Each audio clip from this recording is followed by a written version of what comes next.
The Community Solution is an organization exploring the peak oil crisis.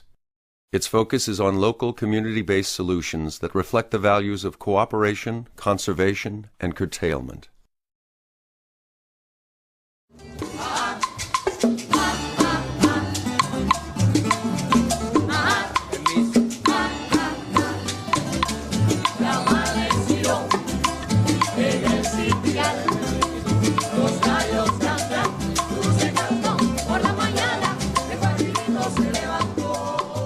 The breakup of the Soviet Union in the early 1990s created a major economic crisis in Cuba known as the Special Period. So we have from 1989 to 1993 a free fall of the economy of 34% of GDP, gross domestic product. When I tell you free fall of the economy, trying to imagine an airplane suddenly lose their engines. It was really a crash. Cuba lost 80% of its export and import markets. Oil imports dropped by more than half. Buses stopped running, factories closed, electricity blackouts were common, and food was scarce. People almost starved. In reality, when this all began, it was a necessity. People had to start cultivating vegetables wherever they could. Over the next decade, Cuba took drastic steps to find solutions. It is the first country to face the crisis that we will all face. The peak oil crisis.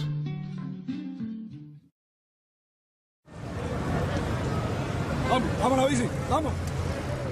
2 years ago, we learned about a concept called peak oil, in which we will find that oil production is sort of reaching a peak sometime in the next few years and will be going down, and that implies basically a major change in our way of life.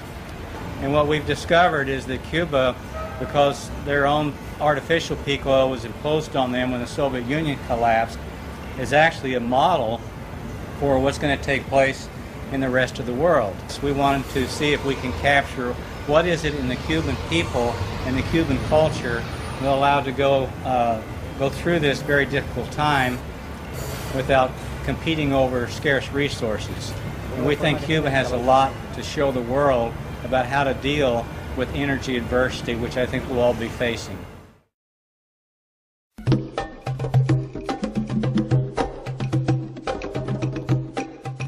In 1949, oil geologist Dr. M. King Hubbert developed the theory of oil depletion, making the prediction that the fossil fuel era would be very short.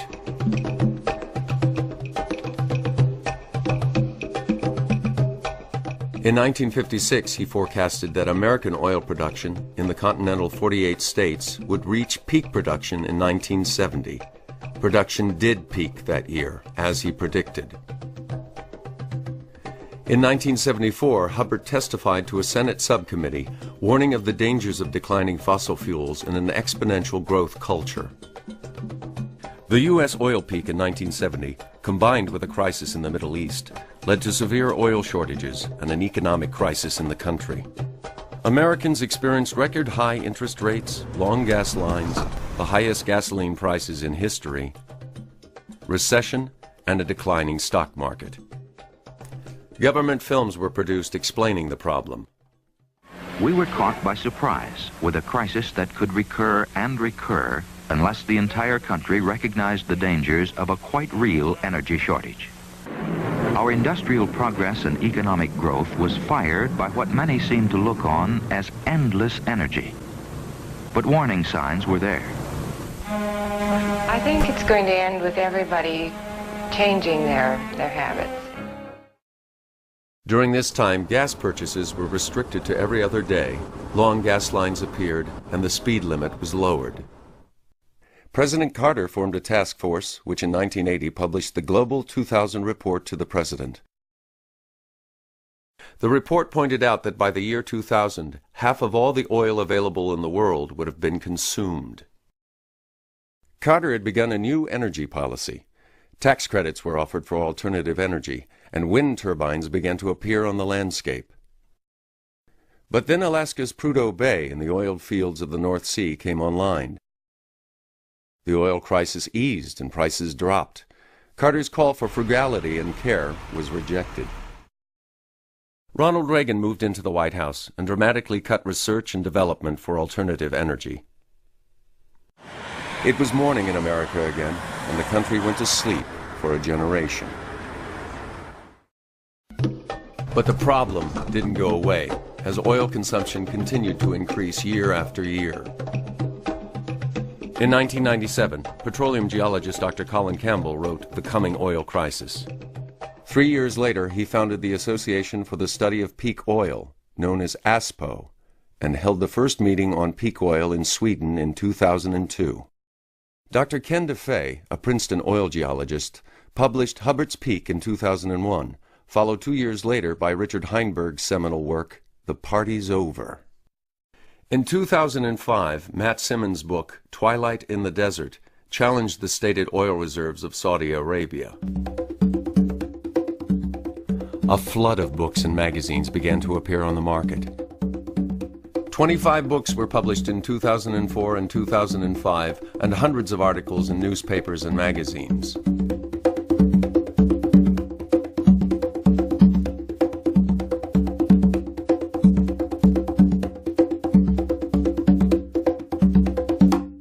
The long sleep of the 80s and 90s is coming to an end, and with no more preparation than in 1970, global peak oil is arriving. Peak oil is the point in time when oil production reaches its maximum. And that doesn't mean that we're running out. What it means is that we're going to have a continuous decline in production from that point. Peak oil occurs when a reservoir is about half empty. Reservoir pressure drops to the halfway point, and so less and less oil will be extracted each year. World oil production grew slowly until the 1950s, then accelerated until the late 1970s, dipped for a few years because of the Mideast crisis, and then began increasing again. In a few years, we'll hit the ultimate peak when half the world's oil will be gone. Oil production will begin to decline. At the same time, world oil demand will continue to grow, and world population is increasing along with it.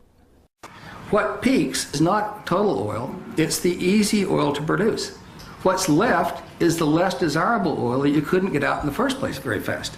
It takes more energy to produce, and a far smaller quantity comes from each well. Oil is finite, natural gas is finite, coal, uranium, all these are finite fuels. So there's going to be a peak for all of these, and peak oil is just the beginning. The effect on our culture could be extreme. Our economy and our way of life are based on consuming oil and other fossil fuels. Each person in the U.S. consumes the yearly per capita equivalent of 10 barrels of oil for food, 9 barrels of oil for automobiles, and 7 barrels of oil for their homes. The major use of fossil fuels is for food production.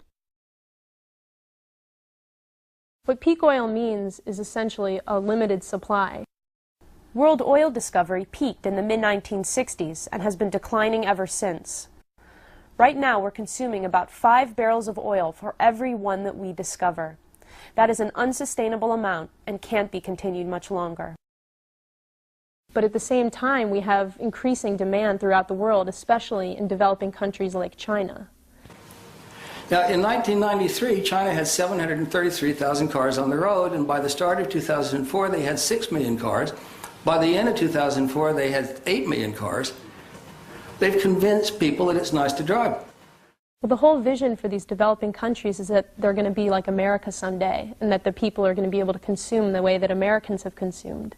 But that's not going to be able to happen. And that's not even possible for America. Americans won't be able to consume like Americans today. Peak oil is unprecedented. We've never become dependent on fossil fuels before in human history, and we've never experienced a peak in fossil fuel production. So we're flying blind as a global community. And so we need examples. We need some sort of laboratory experiment where we can run this and see, you know, what's the best way to do it, what's not so good, and so on. And Cuba provides us with that because Cuba has already undergone a kind of energy famine.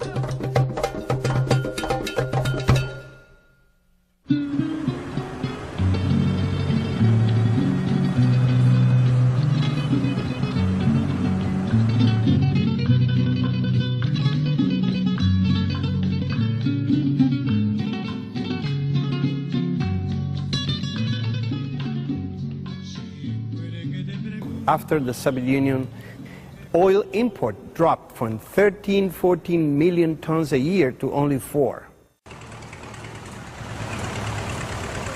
Cuba in the 80s have 90,000 Russian tractors, factories of pesticides, of chemical fertilizers we received from the Soviet Union. In 1990, everything changed. There was nothing. When the deep economic crisis began in the early 1990s, it was a change in our lifestyle. We all of a sudden saw abruptly, in a matter of weeks' time, a huge change.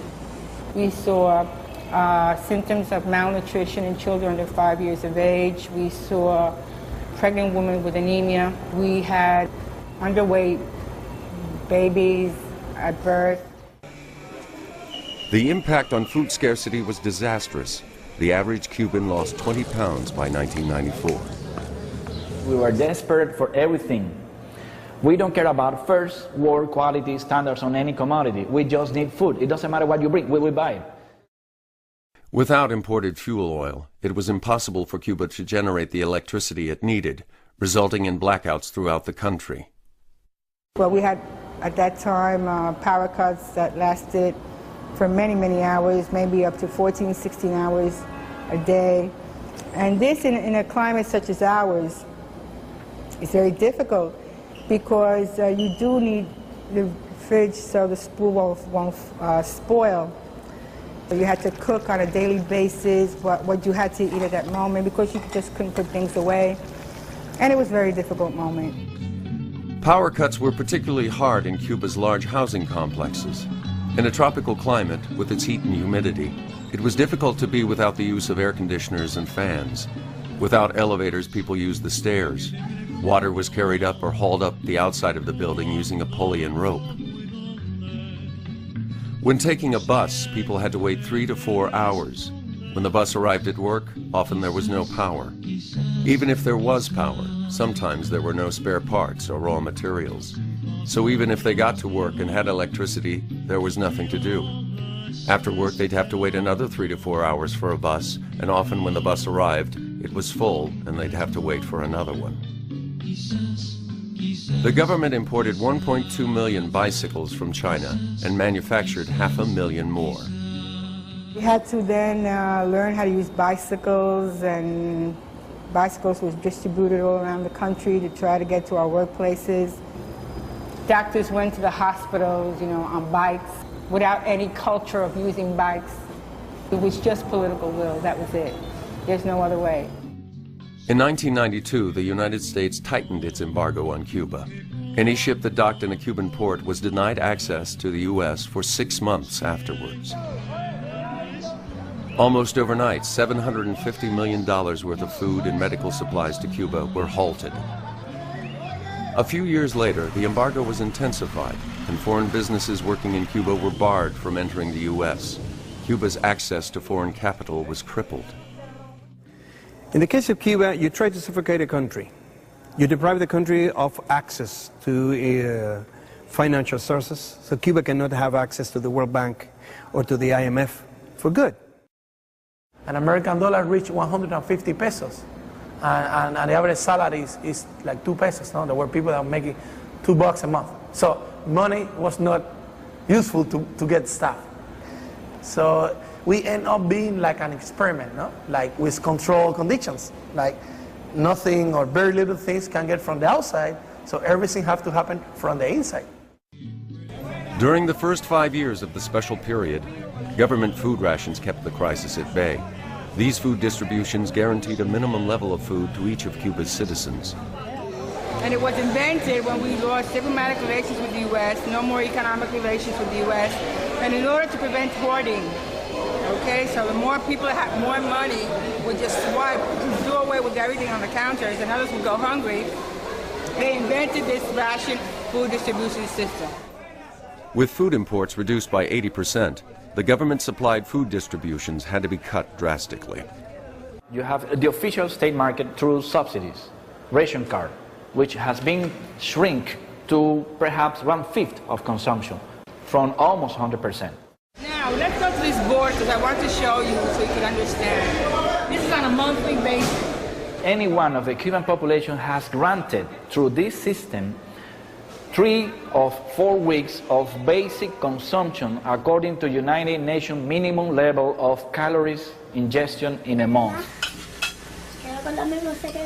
To complete the 4 weeks basic level, it could come in the form of subsidized food on your workplace, lower prices, so you pay meals at subsidized prices. So that allows you to pay only weekends or nights meals. So there might be a week, okay, that you might have to buy extra, purchase extra. It depends also on your consuming habits.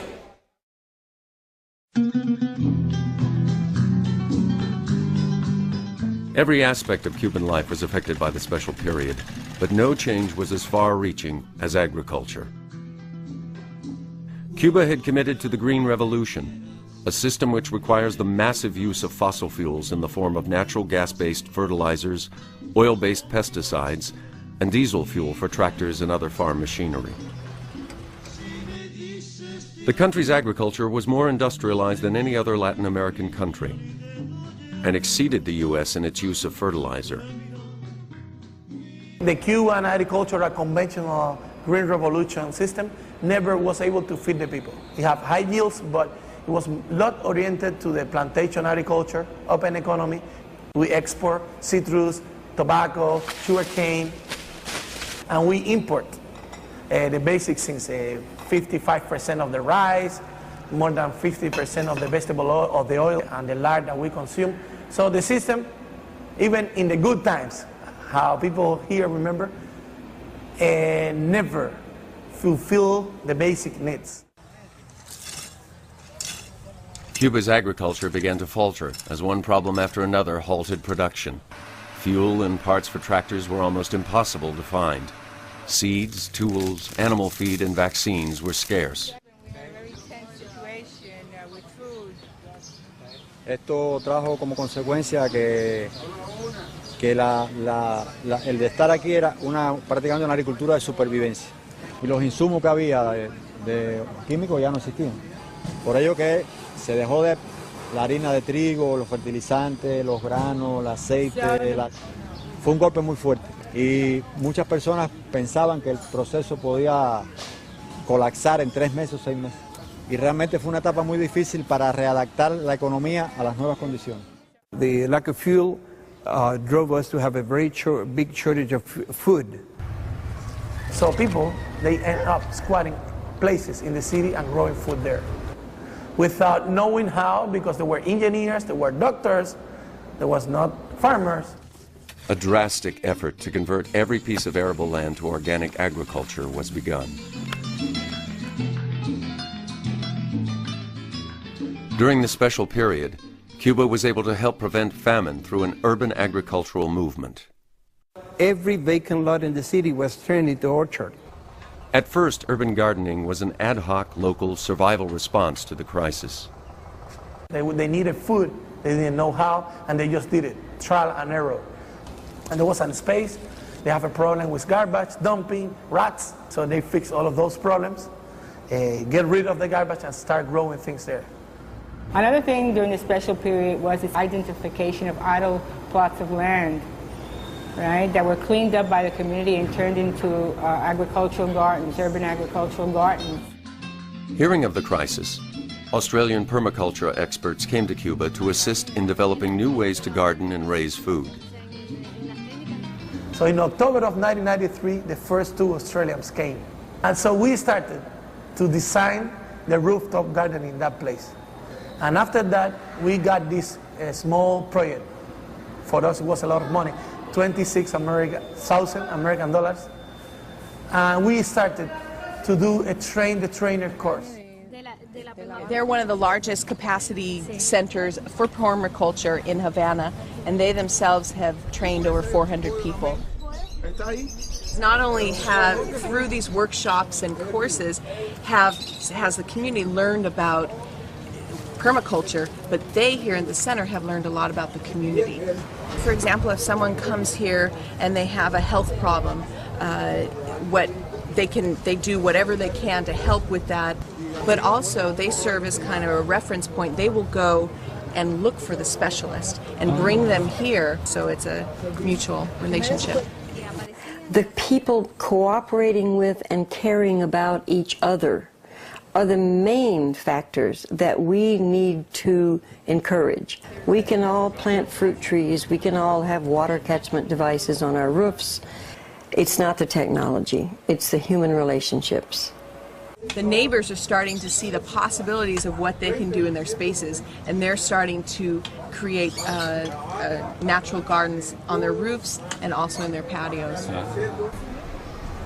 Cubans, who formerly lived on the equivalent of just $2 a month, found new ways to supplement their income. These grapevines have a lot of uses. It provides shade, so you have a little patio area. You also can make wine out of the grapes, and it's very good for the family economy, because if you do it well, you can get about 10 pesos for a bottle of wine. Cubans' view of agriculture has changed dramatically. Farmers are now among the highest paid workers, and people from all fields are attracted to the profession. I'm a musician, mechanic, mechanics, automobile mechanics, diseñador de equipos electrónicos, designer of the electronics, and nothing of this I am doing. Esto solo. Only this. Only animals. Just animals and these plants. So he's an urban farmer on top of his house. The farmers in Cuba are not the poorest people in the society. On the contrary, they have food, so they don't have to spend their money on food, and they sell food, so they make good living. No? So it is important to take that in account. That is another way to dignify the people that grow food. With a very low cost, we were producing food, and now we have more than 1,000 kiosks allocated in the city that provide you with fresh fruits and vegetables produced in the neighborhood. More than 50% of the total vegetable needs of the Havana's population, 2.2 million inhabitants, is supplied by the urban agriculture. In small cities and towns, urban gardens are even more productive, providing 80 to 100% of the fruits and vegetables they need. Urban agriculture supplies food locally, eliminating much of the need for transporting food over long distances. The country has 169 municipalities. So 5 kilometers around the municipal towns also are considered urban agriculture. So it's a national system that is employing more than 140,000 people, actually. It's creating jobs. It's a growing sector of the economy, and it is very important. And we're very proud to say that.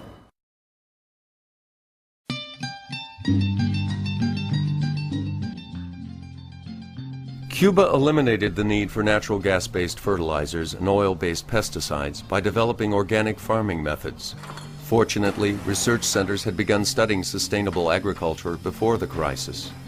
Because of this preparation, the transition to an approach to farming that didn't depend on fossil fuels was implemented nationally within just a few years.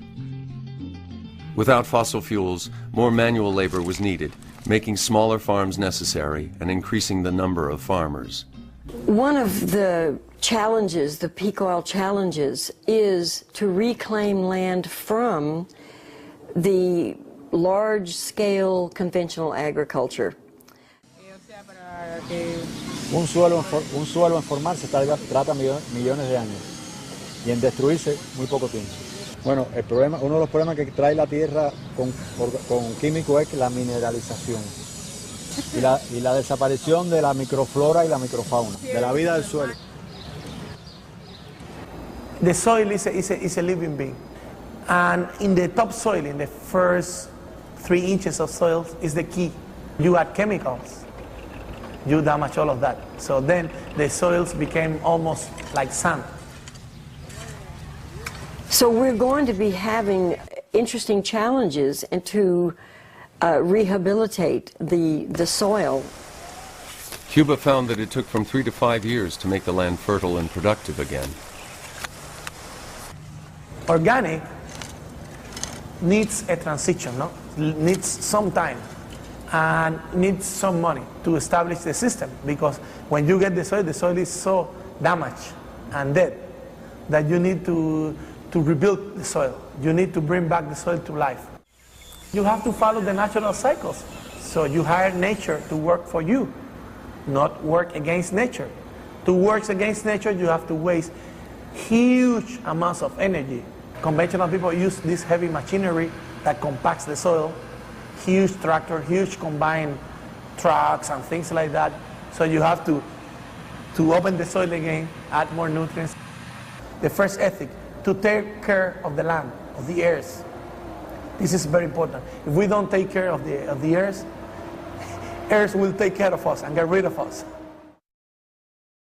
Entonces los institutos de investigación empezaron rápidamente a acomodar la agricultura a una agricultura orgánica, tanto desde el punto de vista de pesticidas como de nutrición. For me it's more important how the things that I'm eating are growing or are produced than what I'm eating. So if a vegan eats these heavily pesticide polluted vegetables, he's not doing much. El hecho de empezar a utilizar materia orgánica empiezan a aparecer microorganismos y paulatinamente se va aumentando de acuerdo a los niveles de, por supuesto, sistemáticamente, porque si lo dejas de hacer vuelve a lo mismo, ¿no? Cuba's new agriculture uses a variety of soil-enhancing alternatives to rebuild and maintain the soil. Crop rotation, composting, and green manure, which is a process of plowing young vegetation into the soil. Many tons of organic compost are produced, using kitchen scraps, rice hulls, and other organic matter. Worm humus is made in long troughs, where worms are fed organic waste products. This makes a richer fertilizer than regular compost. Una tonelada de humo de lombriz equivale a 6 de materia orgánica. Today, 80% of Cuba's agricultural production is organic. The lack of fuel drove us to use less machinery, to go to smaller farms, to combine different crops in one small piece of land, preventing pest spreading. If you have 1 million plants of corn, you will have 1 million bugs that eats only corn, and you have a pest. We developed many biopesticides and many biofertilizers. Today we are even exporting to Central American countries and other Latin American countries. We are exporting biopesticides and biofertilizers.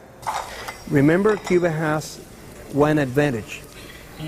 If the population of Cuba is 2% of the population in Latin America, Cuba has 11% of all the scientists in Latin America.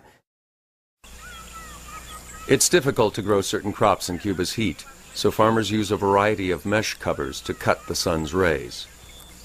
We can extend the season and just using something as simple as putting a fabric, a porous fabric over a simple structure that you can remove when a hurricane is coming and you can build again. It's very simple, and this fabric also allows you to control the pest because you not only reduce the radiation and the heat, but you also reduce the number of bugs entering into the area. In the 80s, in Cuba, were used 21,000 tons of pesticides, chemical pesticides. Now, it's 1,000. We are using 21 times less pesticides. This is good for the environment, this is good for the health, and this is also good for the soil. Cuba uses crop interplanting to reduce the need for pesticides and make their agriculture more sustainable. Nobody fertilizes a forest, and nobody irrigates a forest. The forest do by itself. So if you are able to create like something like a food forest, your main effort is like pick the fruits and pick the products. And so in that way, the effort is less. You work hard in the very beginning, but once the system is established, you work a lot less. It's what we call lazy people agriculture, but it's because you are working with nature, not against nature. These people in the conventional system work against the nature. Arriba! One of the good sides of the crisis was to go back to oxen, to use animal. Not only that they save fuel, they do not compact the soil. the way the tractor does. They exert less pressure, and even the legs of the oxen remove the earth. Older farmers who still remembered how to grow and train oxen were set up in training schools. In a little over a year, most cooperatives had someone trained, and the process of raising thousands of oxen had begun. A pair of oxen is not the same as a tractor. A man can work 8 hours in a tractor, you have conditioned air and a CD player, but you cannot work for those hours because oxen just go on the floor, they say that's it, you know. But you need also to train those people and train the oxen as well. So it was necessary a result of a change of mind, the change of scale. And it was a big effort, but how much money they save in fuel, how much money they save in parts, how much money they save in tractors. But I should say, how much money is the pollution of these tractors?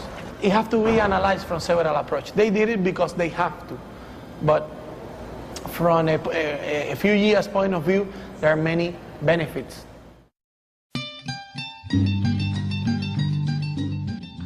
To increase food production, the government worked with farmers to find local solutions. The result was smaller farms and cooperatives with a high degree of privatization and autonomy. 40% of the large state farms were divided into privately owned cooperatives. Tens of thousands of acres of land were leased rent-free to small farmers. Decision-making was localized with fewer state regulations. 2 requirements. You grow things there. If you don't grow things there, we take you the place away from you and give it to somebody else. And second, that the land is delivered to you in usufruct. Usufruct is an old Roman word that means that you can use the land without paying taxes or without paying for it. But if this land is needed for another purpose, it can be like you have to give it back to the government. These smaller farms and cooperatives were better able to use the new sustainable practices vital for growing food organically. 12 to 50% of the total arable land is in private hands in Cuba. So these are the private farmers. They are by far the highest production per acre and per person. In second places, it's like co-ops, cooperative. They are the second. And third is like huge government states. These new private farms and co-ops also began to function in new ways. But we have credit and services co-ops. What does that mean? You don't want to join your lands with me? We don't. So we are together in a co-op for credits, to buy the seeds together, to hire the machinery, for this stuff. But we don't have to join their land. So it's a way of decentralized but centralized at the same time. Thousands of families moved to rural land. With land rights guaranteed, a sense of ownership led to greater productivity. Private farmers' markets and new export markets led to greater production. The communities have changed. It's a local economy. People were exchanging things. Many of these gardens, they supply for free food to elder people's circles, daycare centers, schools, working centers, pregnant women. And they do it for free. And they don't do it because it's compulsory. They do it because they want it. They want to do their little part to the society. But in other places, people don't know their neighbors. They don't know their names. They don't say hello to each other. Here, no, the neighbor knocks the door and say, I need some salt, I need some sugar, whatever. I brought you an avocado. No? And recover this sense of neighbor. For me, it's not going backwards.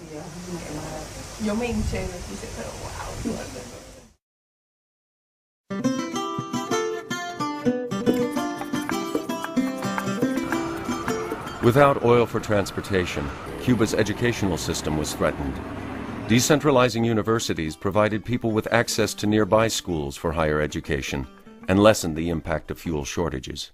The example of the universities now that to put in every municipality also, because in my opinion, transportation and housing is right now the biggest problem in Cuba, because this depends more on oil.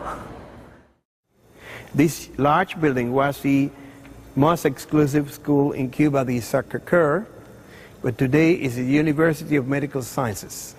For your information, Cuba had 3 universities, but today has about 50, 7 of them in Havana. Medical clinics and schools are available throughout Cuba. During the crisis, the Cuban government continued supplying its citizens with free health care and education. Very different from what happens worldwide when there's an economic crisis. The first thing they do is cut down on social services. This was not the case. Doctors, nurses, and social workers live within the neighborhoods where they work, part of the social fabric of the community. Cuba's free medical care helped them in the crisis. In spite of the hardships, they maintained a lifespan and infant mortality rate roughly equal to that in the U.S., even though the average Cuban consumes less than 1/8 the energy of the average American. Overall, the economic crisis improved Cubans' health. Increased walking and biking reduced diabetes and the number of heart attacks and strokes. The Cuban diet changed. Fat consumption was reduced, while more vegetables and a wider variety of vegetables were eaten. Before, Cubans didn't eat that much vegetables because they eat more tubers, for example, cassava, taro, potato, but rice and beans and pork meat was the basic diet, no? The national food or whatever. And they say that the rest of the things, with the exception of maybe tomato and lettuce and a little bit of cabbage, were weeds. So at some point, necessity teach them. And now they demand it. They look for it. Cuba actually trains more doctors than they need and sends them to developing countries around the world. They also exchange doctors and medical expertise with Venezuela in return for oil.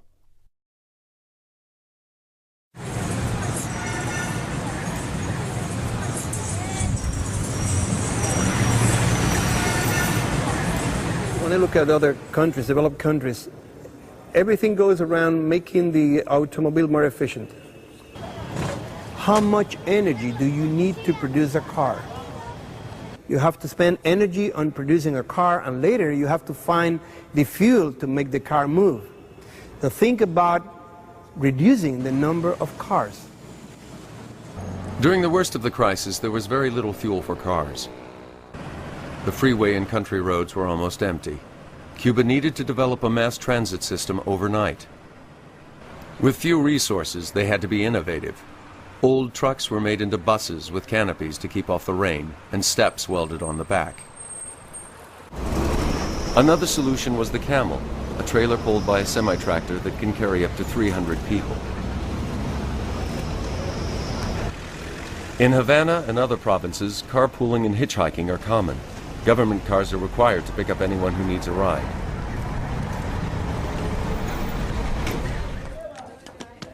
The loss of fuel for transportation also affected small towns and cities. There people turned to horses and mules for transportation.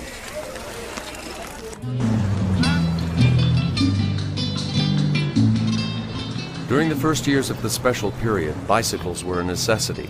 This was not easy for Cubans who had been used to cars and buses.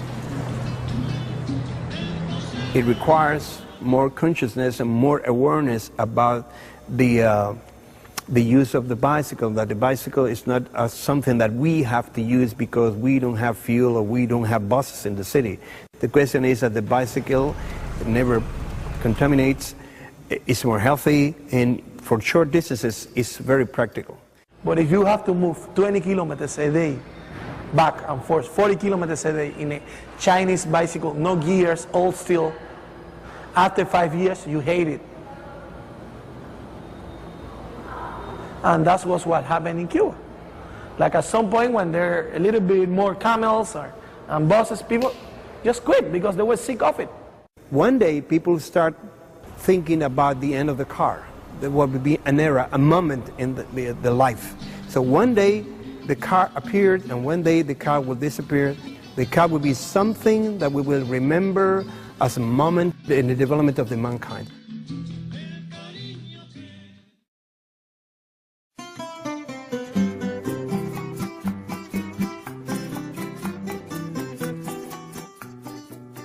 Since the special period began, it's been difficult to build new housing because of a scarcity of tools and materials.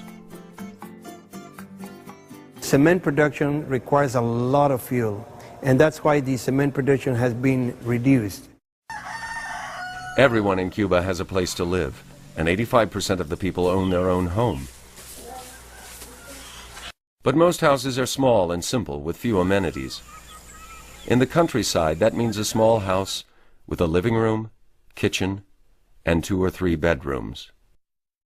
Rural housing has the advantage of more open space, where people can grow vegetables and fruit and raise livestock.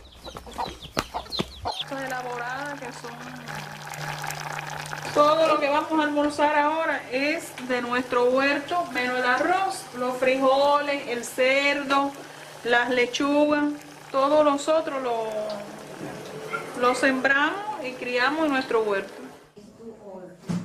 In Havana, if you don't live in one of the old single-family homes, it may mean living in a dilapidated building or with your relatives in a crowded apartment. Even so, the city is a place many people want to live. Havana already has the values that many urban planners and architects in the world will like to recover. Many people have come and said, you should preserve the city we want to recover. After the big sprawl, many people are looking back to the traditional city and looking the ways to live in the traditional city in a more human way. But living in a city without adequate transportation causes major difficulties. They have to come and go, they have to commute, and they have to spend time and looking for a transportation between the city and the neighborhood. To reduce the long commutes, new mixed-use developments include schools, places to work, and places for recreation within walking and biking distance of people's homes. Everybody must use the same space. So design provides a common space for everybody. This is a way to keep your community alive.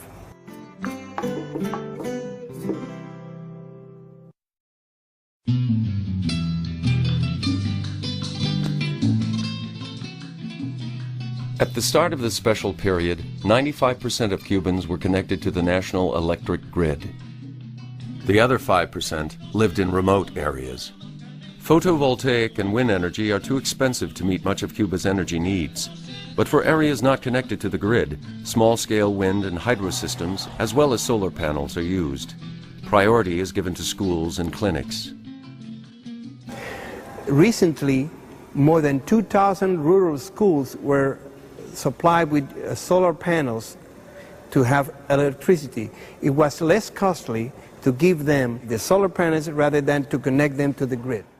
In Los Tumbos, solar panels power the school, clinic, community center, even people's homes.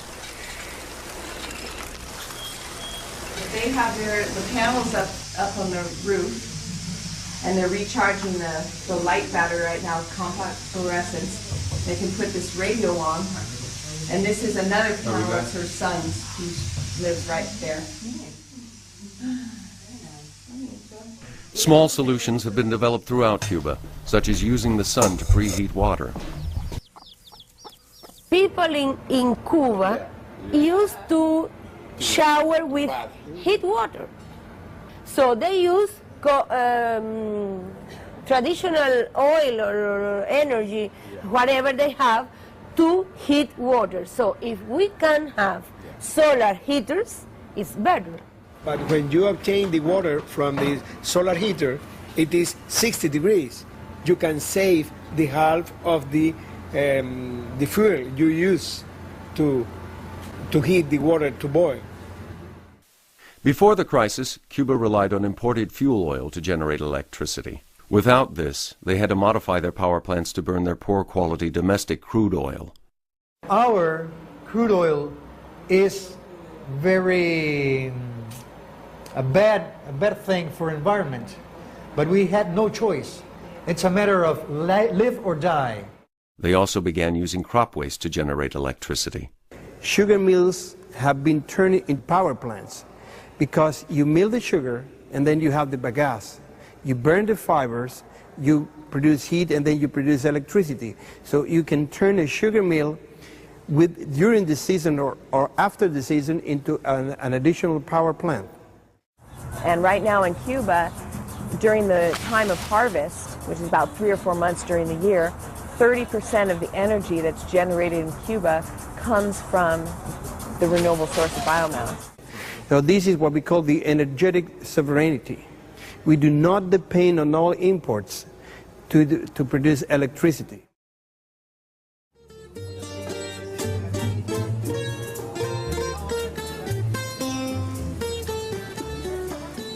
The problem is what the people said about Cuba in the States is not what we are doing here. Many people there think how they can survive if they don't have anything. Okay, come here and you can see how we can survive. And in this way we can begin to understand each other and to know how to think. Mankind is burning in 1 century all the oil accumulated by nature during millions of years. And that is absurd, completely absurd. I don't see that countries who depend largely on imported oil are thinking about alternative sources of energy. They are just planning for the next week. If I'm in Cuba, I say, people, we have problems. We must turn off all the lights that we are not using. And everybody said, okay, we are going to turn off. But if I say in the United States, people, we must turn off all the lights because we need, everybody say, why, if I pay? The problem is we must change how we think.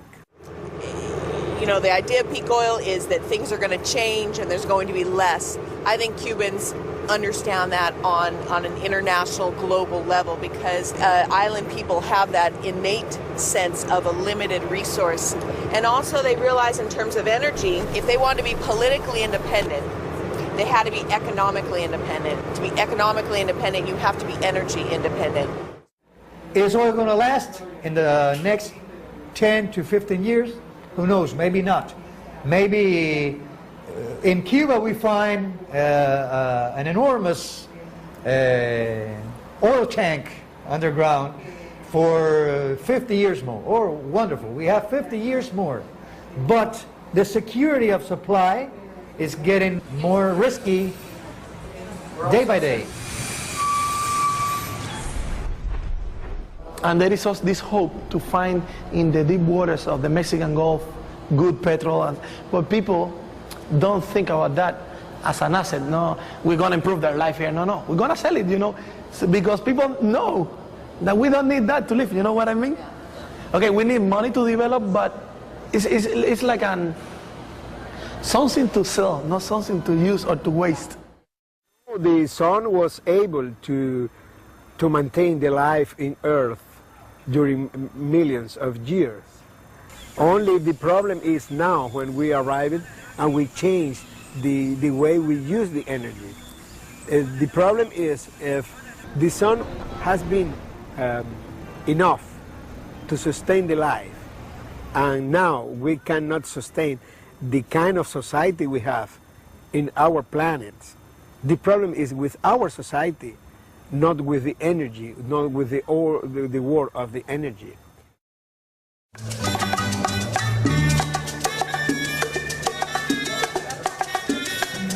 Quisiera darte, mi niña, un viaje a la luna, que todo aquello que anhelas pudiera ser.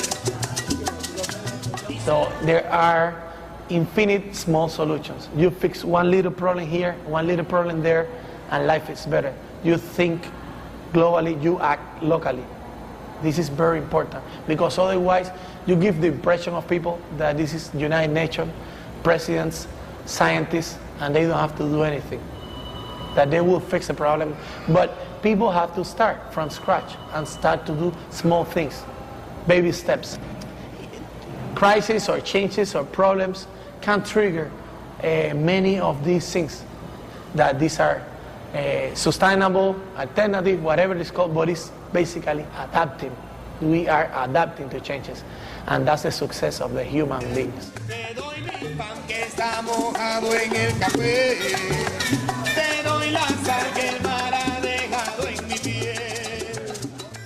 What we must know is that the world is changing, and we must change the way we saw the world. And one of the things we need is more friendship, more love, because we have also only one world. The world is only one, and it's for all of us. Te doy mi pan, te doy mi paz, te doy mi Dios, te doy mi sal. I think we can learn a lot from each other and reflect more on how to be happy with less and how you really don't need that much, you know, to be happy. I think that that's a challenge, a world challenge. Cuba has modest experience that, you know, maybe some other people could learn from. And I think it will be a time for sharing, a time for cooperation, and a time for more solidarity and for working together. I think maybe we'll have a better world.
Cultivating vegetables wherever they could. Over the next decade, Cuba took drastic steps to find solutions. It is the first country to face the crisis that we will all face, the peak oil crisis.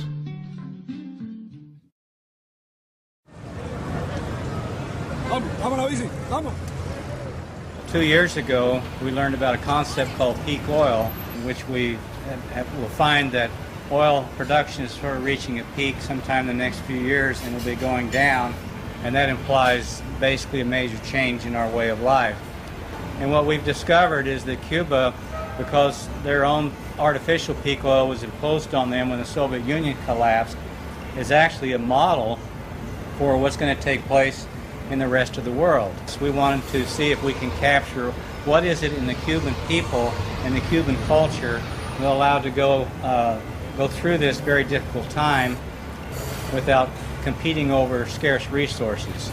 And we think Cuba has a lot to show the world about how to deal with energy adversity, which I think we'll all be facing.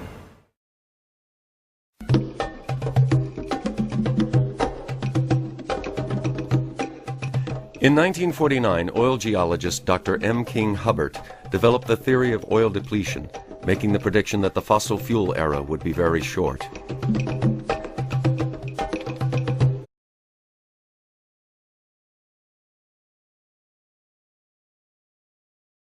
The Community Solution is an organization exploring the peak oil crisis. Its focus is on local community-based solutions that reflect the values of cooperation, conservation, and curtailment.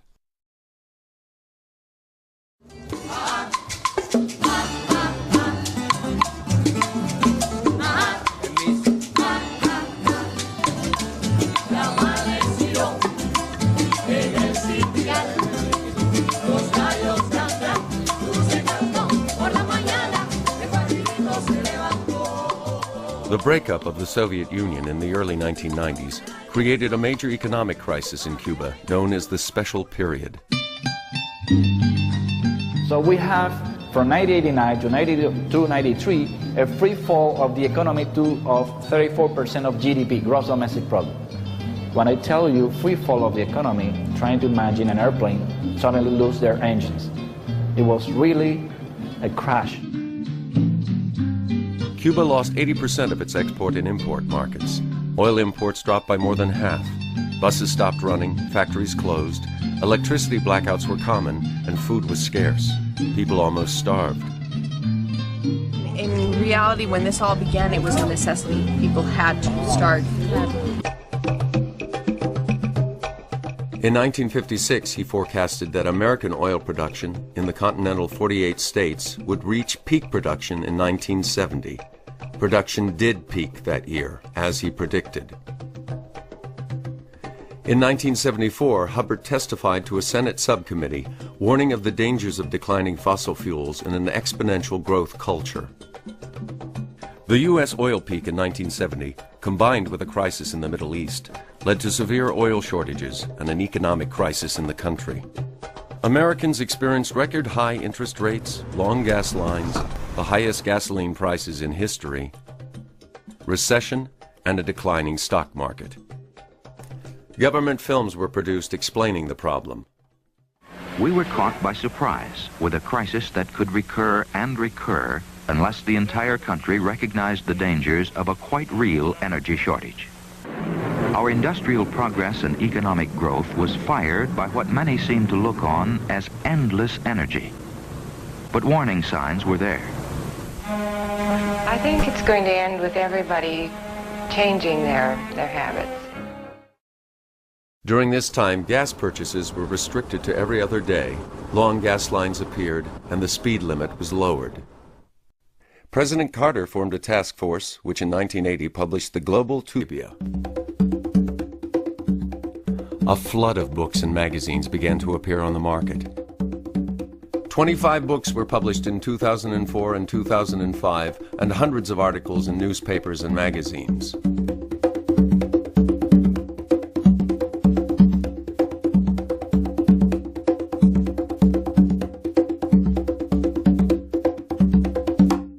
The long sleep of the 80s and 90s is coming to an end. And with no more preparation than in 1970, global peak oil is arriving. Peak oil is the point in time when oil production reaches its maximum. And that doesn't mean that we're running out. What it means is that we're going to have a continuous decline in production from that point. Peak oil occurs when a reservoir is about half empty.